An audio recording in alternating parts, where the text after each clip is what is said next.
Assalamualaikum warahmatullahi wabarakatuh. Alhamdulillahilladzi hadana lihadza wa ma kunna linahtadiya laula an hadanallah.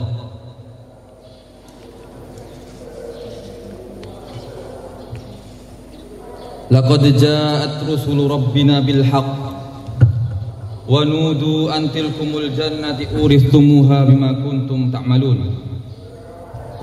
Wa ashhadu an la ilaha illallah wahdahu la syarika lah wa ashhadu anna Muhammadan abduhu wa rasuluh.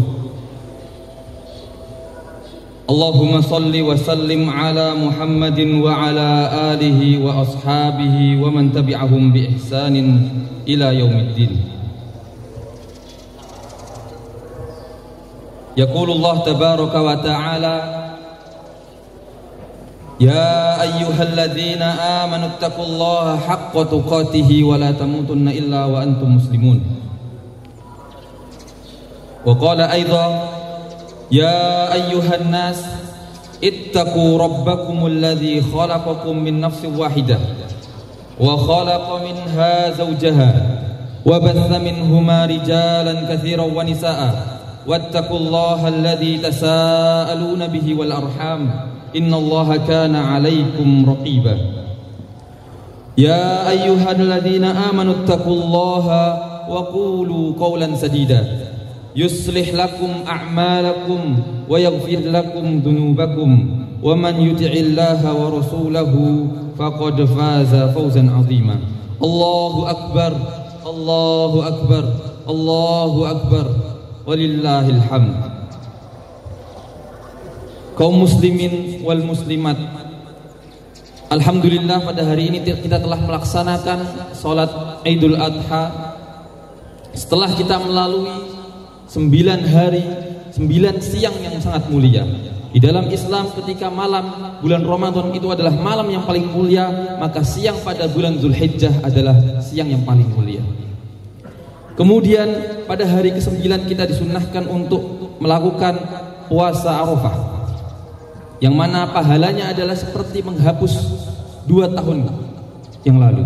Kemudian pada tanggal 10 Zulhijjah kita disyariatkan untuk berkurban dan terus bertakbir kepada Allah Subhanahu wa taala. Allahu akbar, Allahu akbar, Allahu akbar, walillahil hamd. Berkurban adalah suatu nikmat besar di hari Idul Adha.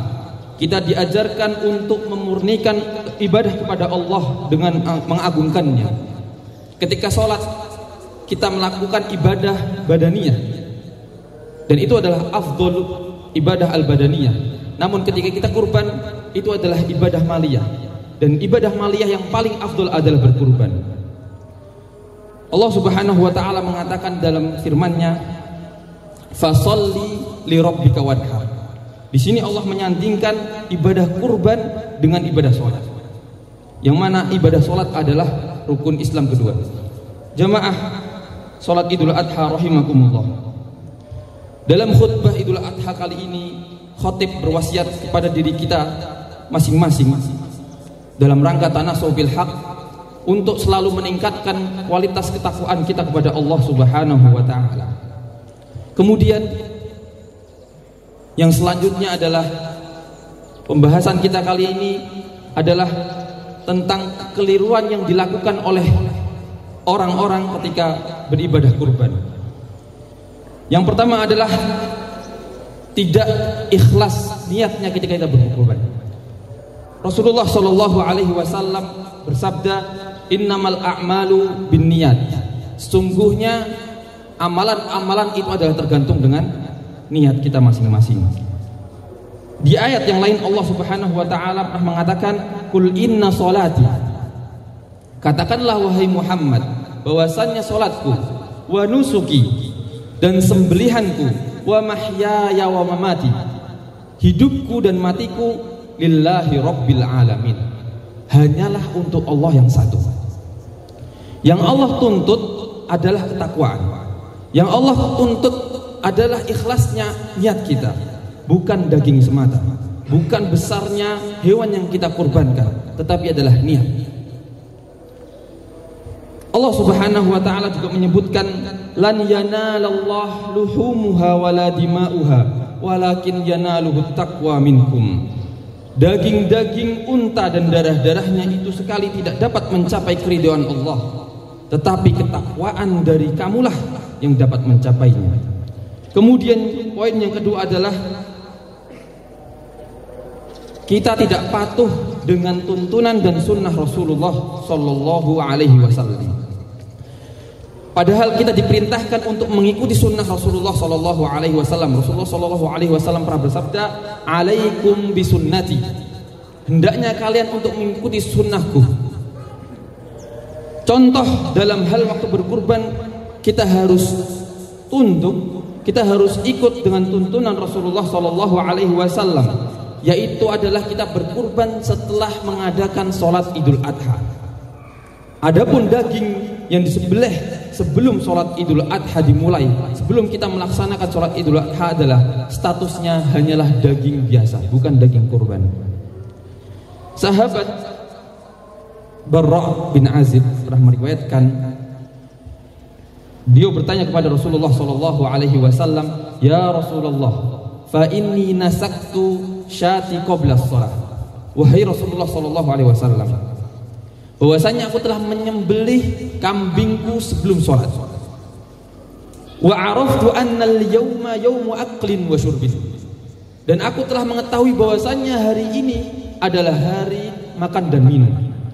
Fadabahtu syat wa ahbabtu an takuna syati awal ma yudbah fi baiti. Dan aku suka jika kambing kurbanku adalah kambing yang pertama kali disembelih di rumahku. Fadabahtu syati, kemudian aku menyembelih kambingku. Wa taghaddaitu qabla an atiya shalah. Kemudian setelah aku menyembelih, memasaknya dan aku memakan hasil dari daging kambing tersebut sebelum sholat. Kemudian Rasulullah Sallallahu Alaihi Wasallam menjawab, syatuka syatu lahmin. Kambingmu hanyalah kambing biasa, dagingnya bukan daging kurban. Allahu Akbar, Allahu Akbar, la ilaha illallah, wallahu akbar, Allahu Akbar walillahil hamd. Kemudian yang ketiga adalah tidak memenuhi adab penyembelihan. Sahabat Shaddad ibn Aus radhiyallahu taala anhu wa ardhah pernah meriwayatkan dari Rasulullah sallallahu alaihi wasallam, innallaha kataba al-ihsana ala kulli syai'in fa idza qataltum fa ahsinul qitlah. Bahwasanya Allah memerintahkan kepada kita semua kaum muslimin untuk berbuat baik. Fa idza qataltum fa ahsinul qitlah. Ketika kita membunuh, maka bunuhlah dengan cara yang baik. Wa idza dzabhtum fa ahsinudz dzibhah. Ketika kita berkurban menyembelih udhiyah, hendaknya kita menyembelih dengan cara yang baik. Wal yuhidda ahadukum syafratahu. Kemudian hendaknya setiap dari kalian yang ingin menyembelih agar menajamkan pisau-pisaunya.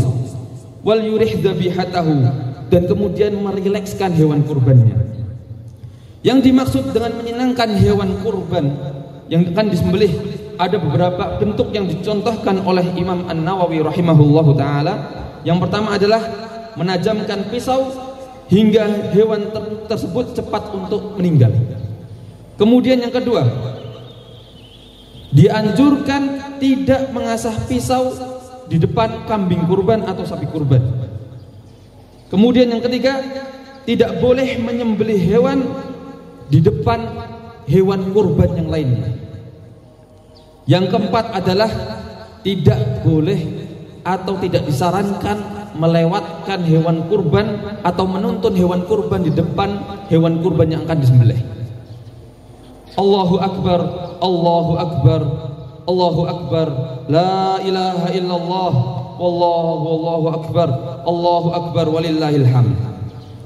Kemudian selanjutnya yang sering kita lakukan adalah kekeliruan memanfaatkan hasil kurban untuk dijual sebagai upah bagi tukang jagal dan tirna. Hadis yang diriwayatkan oleh Abu Sa'id radhiyallahu taala anhu wa ardhah, wala tabi'u luhumal hadi wal adhahi fakulu wa tasaddaqu wastamti'u bijududiha wala tabi'uha. Janganlah kalian menjual hewan kurban kalian.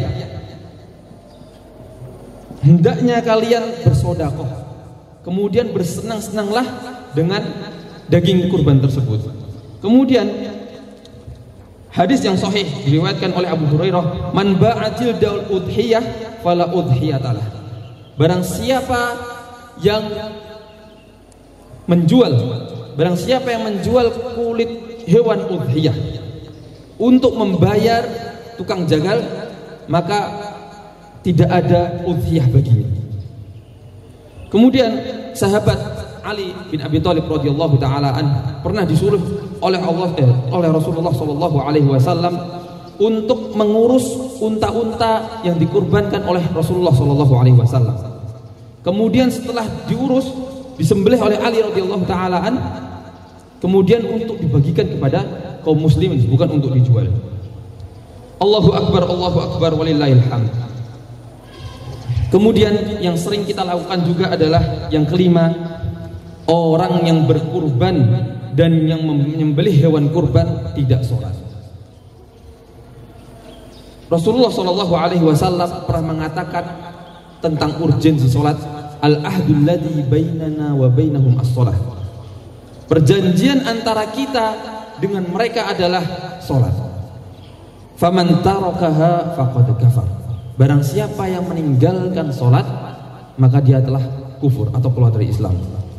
Bagaimana kita menyembelih hewan kurban sedangkan kita telah keluar dari Islam? Bagaimana kita memasrahkan hewan kurban kita kepada orang lain sedangkan orang lain telah keluar dari Islam? Kemudian jamaah sholat Idul Adha rahimakumullah, yang keenam adalah berhutang untuk berkurban padahal dia tidak mampu untuk melunasinya. Hukum asal kurban adalah sunnah muakkadah menurut ashah aqwal, sedangkan membayar hutang adalah hak adami, sesama manusia, hukumnya adalah wajib. Maka kita dahulukan kewajiban sebelum melaksanakan yang sunnah. Allahu akbar, Allahu akbar, Allahu akbar walillahil hamd.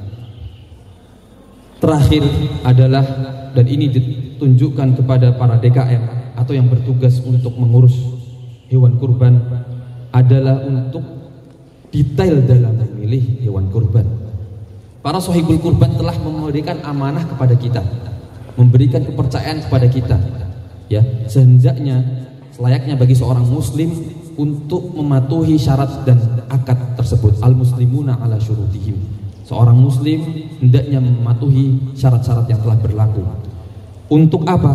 Untuk mengecek secara detail hewan kurban yang akan kita beli. Apakah hewan itu cacat? Apakah hewan itu buta? Ataukah belum cukup umur? Itu adalah hal yang penting perlu kita ketahui. Allahu akbar walillahil hamd. Jamaah kaum muslimin rahimakumullah. Selanjutnya adalah kita di tengah euforia Idul Adha kali ini tidak lupa kita doakan kepada kaum muslimin saudara kita di Gaza sana. Semoga mereka mendapatkan ampunan bagi yang telah meninggal dan ditempatkan di Jannah Firdaus. Innallaha wa malaikatahu yusholluna 'alan nabi ya ayyuhalladzina amanu shallu 'alaihi wa sallimu taslima. Allahumma ighfir lil muslimina wal muslimat wal mu'minina wal mu'minat al-ahya'i minhum wal amwat innaka sami'un qaribun mujibu da'wat ya qadiyal hajat. Allahumma ati nufusana taqwaha, Allahumma ati nufusana taqwaha wa zakkiha anta khairu man zakkaha anta waliyuha wa maulaha. Allahumma ansuril islam wal muslimin, Allahumma ansuril islam wal muslimin, Allahumma ansuril islam wal muslimin, Allahumma ansur ikhwanana al muslimin fi Gaza, Allahumma ansuril islam wal muslimin fi Gaza, Allahumma ansuril islam wal muslimin fi Gaza. Rabbana atina fid dunya hasanah wa fil akhirati hasanah wa qina adzabannar. wa sallallahu wa sallam wa baraka ala abdika wa rasulika Muhammad wa ala alihi wa sahbihi wa sallam wa akhiru da'wana alhamdulillahi rabbil alamin. Assalamualaikum warahmatullahi wabarakatuh.